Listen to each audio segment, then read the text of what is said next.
अस्सलाम वालेकुम।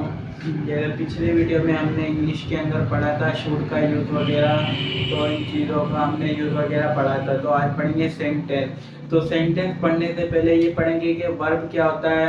तो जो वर्ब होता है ये एक्टिव पैसिव हो गया, जो सेंटेंस हो गया वो हर चीज़ में वर्ब का कॉन्सेप्ट आता है, तो पहले पता होना चाहिए।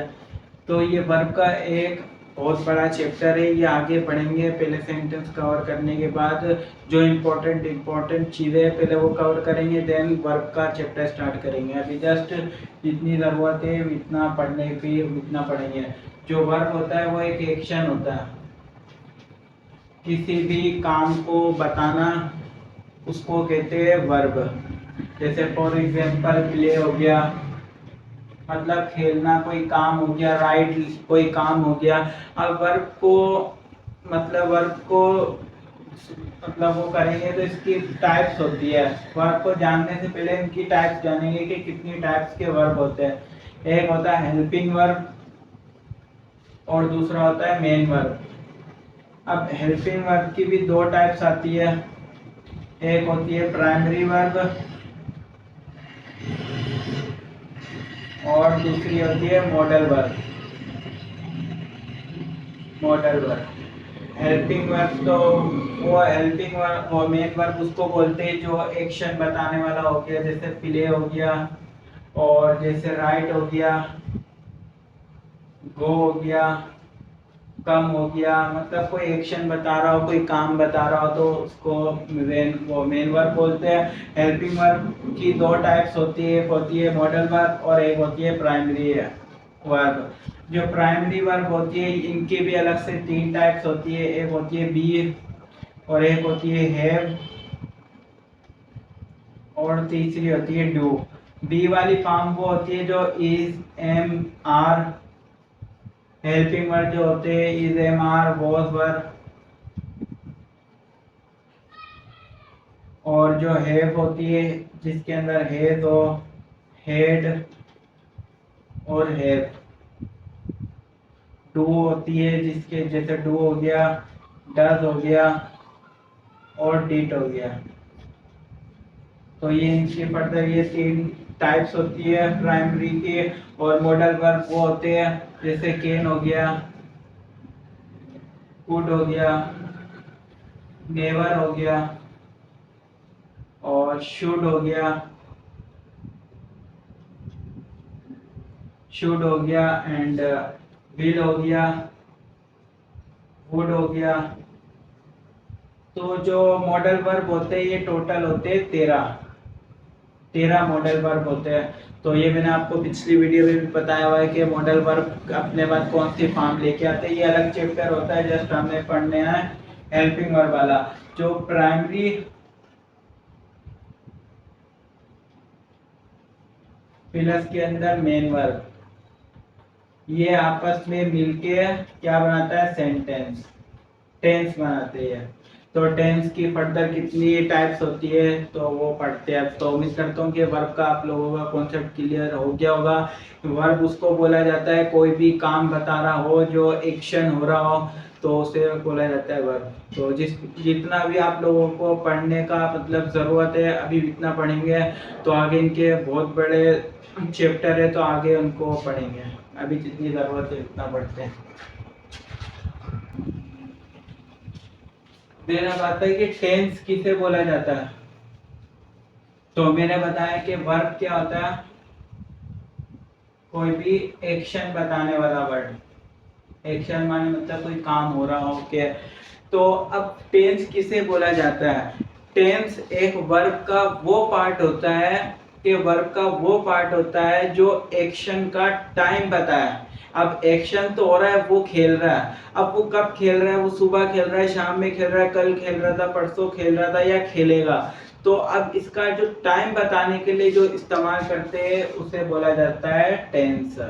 हो जाता है टेंस वर्ब का वो पार्ट जो एक्शन का टाइम बताए कि किस टाइम एक्शन हो रहा है, तो उसको बोलते हैं टेंस। तो अब जो टाइम बता सकते हैं हम, वर्ब की तीन फॉर्म होती है, एक होती है first, second, third and fourth.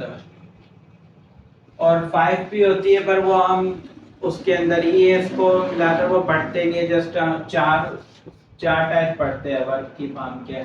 तो जैसे राइट हो गया, लिखना, ये इसकी अगर सेकंड फॉर्म होती है रोट, थर्ड फॉर्म होती है रिटर्न। तो इनके हम ये टाइम जो वर्ब की जो फॉर्म है इनसे हम टाइम बता सकते हैं। हम यही यही पढ़ते हैं कि टेंस के अंदर कौन सी फॉर्म में, मतलब कौन से टाइम के अंदर कौन सी वर्ब की फॉर्म लगेगी, तो यही हम टेंस के अंदर पढ़ते हैं।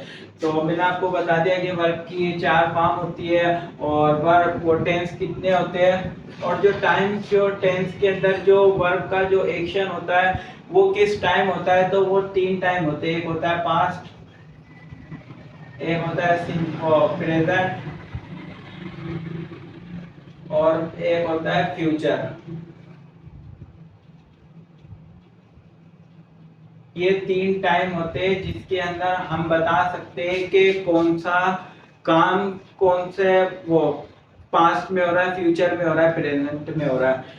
तो 3 टाइम होते हैं, पास्ट प्रेजेंट सिंपल। तो हम इनको पढ़ेंगे। तो पहला हम स्टार्ट करेंगे प्रेजेंट सिंपल। इसके अंदर जैसे पहले मैं आपको जस्ट थोड़ा कॉन्सेप्ट क्लियर कर देता हूँ। जैसे मैं लिख रहा हूँ,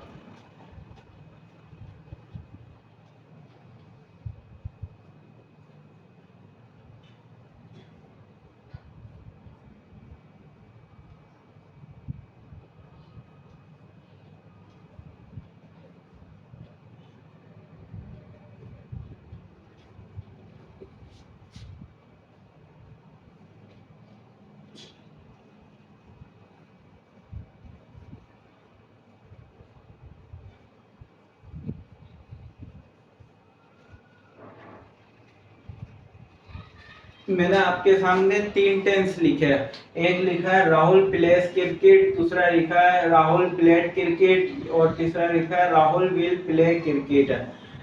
तो इससे हमें क्या समझ में आ रहा है, अब राहुल क्रिकेट खेल रहा है। अब वो कब खेलता है तो उसको हम किससे शो करवा रहे हैं, वर्ब के साथ शो करवा रहे हैं कि वर्ब कौन से टाइम के अंदर कौन सी वर्ब इस्तेमाल हो रही है। अब जैसे राहुल वो क्रिकेट खेलता है, अब राहुल क्रिकेट खेलता है मतलब रोज खेलता है, डेली खेलता है, मतलब अब वो किस टाइम खेलता है तो वो हम आगे पढ़ेंगे।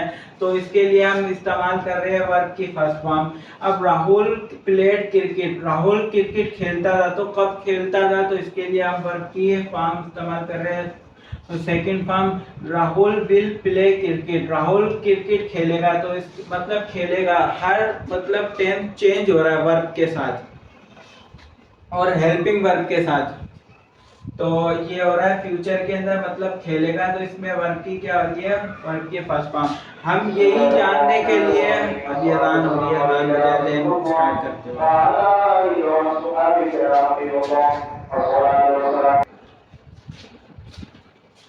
तो हम जो टेंस इस्तेमाल करते हैं अलग अलग टाइम बताने के लिए, जैसे कौन से वर्ब के अंदर कौन सा टाइम हो रहा है, तो टेंस होते हैं 3 किस्म के। पास्ट टाइम बताने के लिए पास्ट होता है, प्रेजेंट होता है मतलब पास्ट गुजर गया हो, और प्रेजेंट जो माजी चल रहा हो, और फ्यूचर जो आने वाला। तो ये 3 टाइम बताने के लिए हम टेंस इस्तेमाल करते हैं। इनकी फर्दर टाइप्स होती है तो उनको डिस्कस करते हैं। पहले हम पढ़ेंगे प्रेजेंट सिंपल, देन इसकी टाइप्स वगैरह पढ़ेंगे, यूज कहाँ होते हैं। पहला पढ़ेंगे present simple.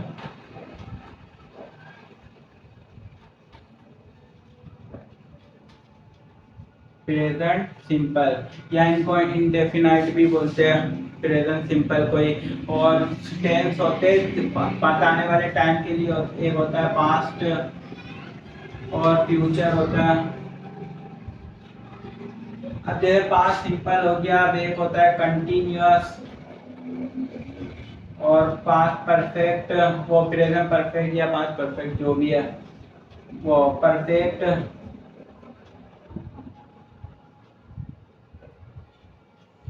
Perfect continuous, perfect continuous. तो ये इसके भी ये 4 सेंटेंस है कि present simple, present continuous, present perfect continuous, और इसके भी 4 है और इसके भी यही 4 है। तो टेंसेस कितने हुए? 12 किस्म के। सही है, टेंसेस कितने हुए? 12 किस्म के। तो पहले हम पढ़ेंगे प्रेजेंट सिंपल। प्रेजेंट सिंपल होता क्या है? तो ये आप लोगों ने बचपन से सुना हुआ होगा कि प्रेजेंट सिंपल इसलिए इस्तेमाल करते हैं कोई डेली रूटीन के अंदर किसी की हैबिट बताने के लिए, या कोई वो काम करता है डेली रूटीन बताने के लिए, तो उसके लिए इस्तेमाल करते हैं प्रेजेंट सिंपल। जैसे वो काम करता है या वो स्कूल जाती है, तो इसके लिए हम इस्तेमाल करते हैं प्रेजेंट सिंपल। तो इसका स्ट्रक्चर क्या होता है?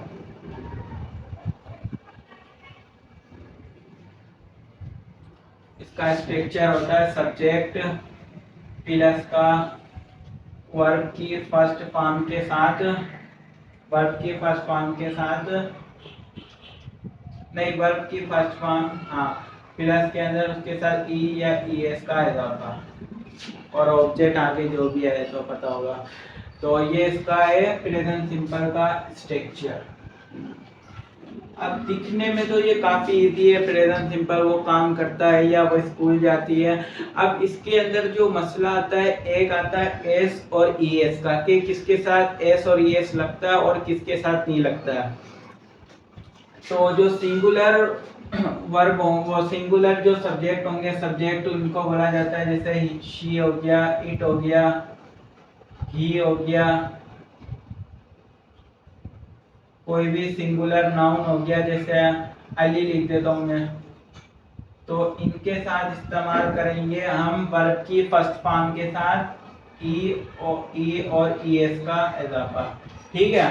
और जो प्लूरल वर्ब होते हैं, जैसे सब्जेक्ट होते हैं, जैसे दे हो गया और आई हो गया। आई वैसे सिंगुलर होता है, 2 जगह पे होता है, ये इंग्लिश के अंदर एक्सेप्शन होता है। मैं इसके बाद आपको ये भी कॉन्सेप्ट क्लियर कर देता हूँ कि कहाँ पर सब्जेक्ट सिंगुलर होता है आई।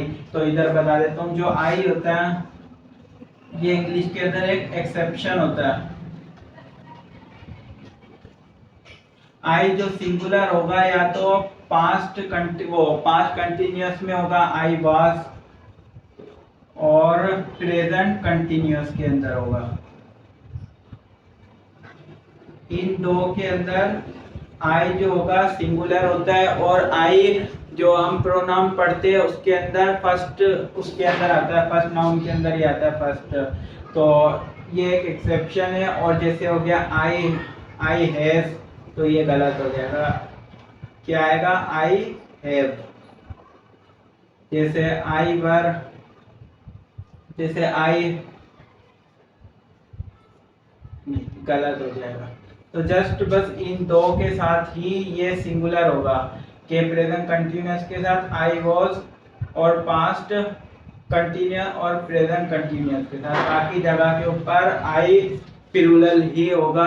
ये एक्सेप्शन होता है इंग्लिश के अंदर, क्योंकि इंग्लिश के अंदर जितनी चीज़ें पढ़ेंगे तो जाहिर सी बात है एक्सेप्शन भी आता है। जैसे केमिस्ट्री के अंदर हम पढ़ते हैं, वो पूरी थ्योरी आती है, फिर उसको गलत कर देते हैं, वो नया साइंटिस्ट वगैरह आता है।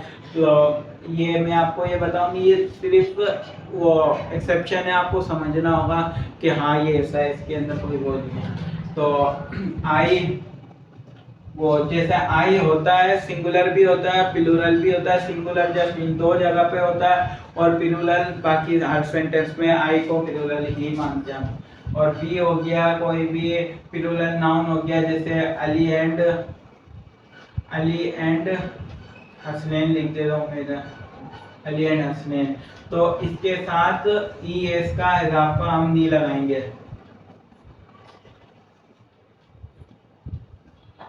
ये इसका इजाफा है, इसके साथ नहीं लगाएंगे। अब सवाल आता है कि क्यों नहीं लगाएंगे इनके साथ, और इनके साथ ही क्यों लगाएंगे, इनके साथ क्यों नहीं लगाएंगे? क्योंकि मैं आपको रट्टे वगैरह नहीं लगवा रहा, ताकि आप कॉन्सेप्टली चीज़ों को समझ सके। तो मैं आपको कॉन्सेप्ट देना चाह रहा हूँ, ताकि आप एस और ई एस का रट्टा ना लगा सके कि शी के साथ ये आएगा, कोई भी नाम आएगा तो उसके साथ जस्ट ई एस आएगा, और जो भी प्लूरल होगा 2 नाम आ जाए तो इनके साथ नहीं आएगा। अब क्यों नहीं आएगा ये भी बात समझ में आनी चाहिए। जो वर्ब होती है, वर्ब की जो फर्स्ट फॉर्म होती है, ये खुद में एक प्लूरल होती है, जैसे गो, वो क्या है, प्लूरल वर्ब। और गोस क्या है, सिंगुलर वर्ब। अच्छा, अब जैसे कि मैं बोल रहा हूँ कि दे, आई, वी, अली एंड हसनैन, ये क्या है, ये एक प्लूरल है। और प्लूरल, जब भी प्लूरल सब्जेक्ट आएगा उसके साथ हमेशा प्लूरल ही वर्ब आएगी। और अगर सिंगुलर वर्ब आएगा तो वो सिंगुलर सब्जेक्ट आएगा तो उसके साथ सिंगुलर ही वर्ब आएगा। अब सिंगुलर वर्ब बनाने के लिए हम ईएस का इजाफा लगाएंगे तो वो सिंगुलर बनेगा, इसलिए हम ईएस का इजाफा करते हैं। ठीक है, उम्मीद करता हूँ ये ईएस का भी कॉन्सेप्ट क्लियर हो गया होगा। जो ईएस का जो इजाफा है ये एक बहुत बारीक मतलब मुश्किल भी है, क्योंकि जो अक्सर टीचर वगैरह भी ये भूल जाते हैं, मतलब पढ़ाते पढ़ाते आप अक्सर वो इसकी ये कि आप ज़्यादा से ज़्यादा प्रैक्टिस कीजिएगा। ईएस कहाँ पे आ रहा है और एस कहाँ पे नहीं आ रहा, तो ये चीज़ें आप प्रैक्टिस से आपको आएगी, वरना आप जस्ट अभी ये देख रहे होंगे तो थोड़ी देर में आप भूल जाएंगे, तो इनकी प्रैक्टिस करेंगे तो याद रहेगा। तो ईएस का इजाफा मैंने बता दिया। जैसे मैं कह रहा हूँ आई क्या है, आई एक प्लूरल, जस्ट इन दो के अलावा आई सिंगुलर है और बाकी प्लूरल ही होगा आई। जैसे आई के साथ अब क्या आएगा, मैं जैसे लिख रहा हूँ, अब लिख रहा हूँ तो आई राइट आएगा, क्योंकि जो राइट होता है, राइट एक प्लूरल वर्ब होता है और प्लूरल ही सब्जेक्ट है तो प्लूरल वर्ब आएगा। तो आई राइट अ लेटर। अब मैं बोल रहा हूँ ही राइट अ लेटर। अब ही क्या है, सिंगुलर वर्ब है और सिंगुलर सब्जेक्ट है, तो सिंगुलर सब्जेक्ट के साथ सिंगुलर ही वर्ब आएगी, तो सिंगुलर बनाने के लिए हम एस और एस का इजाफा लगाते हैं। अब इधर क्या आएगा, ही राइट्स अ लेटर। अब हम पढ़ते हैं कि इनके यूज प्रेजेंट सिंपल के कौन कौन से यूज है और प्रेजेंट सिंपल कहाँ कहाँ इस्तेमाल होता है। तो ये सेंटेंस का मतलब टॉपिक काफी लंबा चलने वाला है।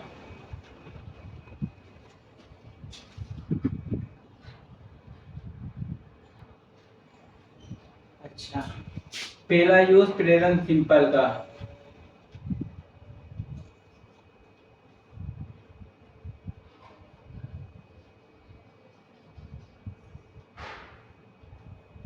देखिए, ये जो मैं करवा रहा हूँ ना, ये टेस्ट आपको, आप टेस्ट देने जाएंगे मेहरान का, तो उसमें 5 इसके सवाल आते हैं करेक्ट सेंटेंस के, तो उनमें ये सवाल आप लाजमी आएंगे। आप भले इनकी अच्छी तरीके से प्रैक्टिस कीजिएगा और अच्छी तरीके से समझिएगा।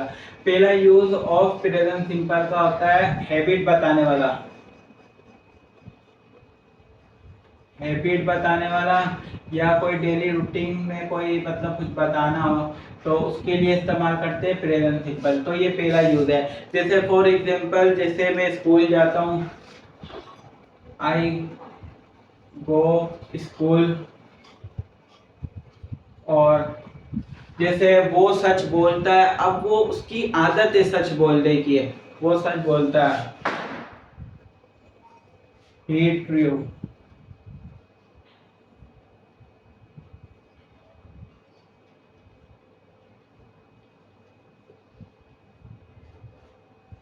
ही स्पीक ट्रू, वो सच बोलता है। या वो हैदराबाद में रहता है, मतलब उसकी आदत बताना, या वो डेली रूटीन के अंदर मतलब जो जैसे वो अपने पेरेंट्स की इज्जत करता है, या वो रोजाना टीवी देखता है, या वो रोजाना तो नमाज पढ़ता है, या वो रोजाना पानी पीता है या खाना खाता है, जो भी एज इट इज जो डेली रूटीन के अंदर जो इस्तेमाल करते हैं हैबिट बताने के लिए, तो उसके लिए हम इस्तेमाल करते हैं प्रेजेंट सिंपल। तो इसका पहला यूज हो गया प्रेजेंट सिंपल, ऐसा जो कोई आदत बताने वाला हो। जैसे what do you do, what do you do, कि तुम क्या करते हो, मतलब उसकी हैबिट पूछना चाह रहा है कि उसकी आदत क्या है, कि वो क्या काम करता है रोजाना डेली के ऊपर, या वो पढ़ता है या काम करता है, एज कुछ भी हो सकता है। तो उम्मीद कर इसकी थोड़ी आप लोग खुद प्रैक्टिस कीजिएगा, ताकि या मैं कुछ प्रैक्टिस करवा दूं आपको, ताकि आप लोगों का कॉन्सेप्ट क्लियर हो जाए।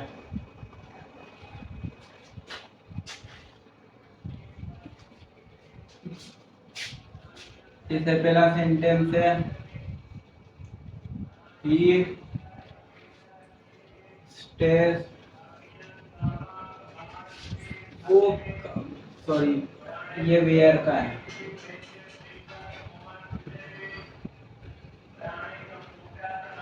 वेयर डज ही स्टेज, वो कहाँ रुकता है। अब इधर एस नहीं आएगा। चलो ये अभी नहीं करवाता हूँ, ताकि ये अगली वीडियो में आपको मैं सवालिया वाला समझाऊंगा कि डज आ जाए तो ये इसका इजाफा क्यों नहीं लगता। तो जस्ट अभी इसको छोड़ दीजिए, अभी नहीं पढ़ते हैं। जैसे वो खाना खाता है, ही ईट्स फूड, वो टीवी देखता है, ही वॉच टीवी, वो हैदराबाद जाता है, आप हैदराबाद जाते हो या हम हैदराबाद जाते हैं, वी गो हैदराबाद। तो ऐसे बहुत सारे सेंटेंस होंगे, तो जस्ट आपको इनकी अच्छी प्रैक्टिस करनी है। तो कोई भी मसला अगर आपको, तो ये मेरा व्हाट्सएप नंबर है 03।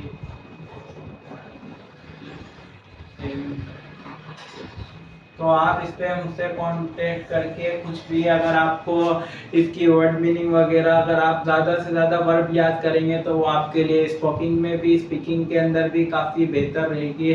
तो आप मुझसे मेरे नंबर पे कांटेक्ट करके भले ले सकते हैं। और मैंने ग्रुप बनाया हुआ, इसके अंदर जो भी मतलब होता है कुछ भी, तो उसके अंदर मैं भेज देता हूँ, मतलब जो भी वगैरह इंफॉर्मेशन देनी होती है। जैसे एक और सेंटेंस लिखवा देता हूँ मैं, आई गिव सजेस्ट, मैं मशवरा देता हूँ उनको।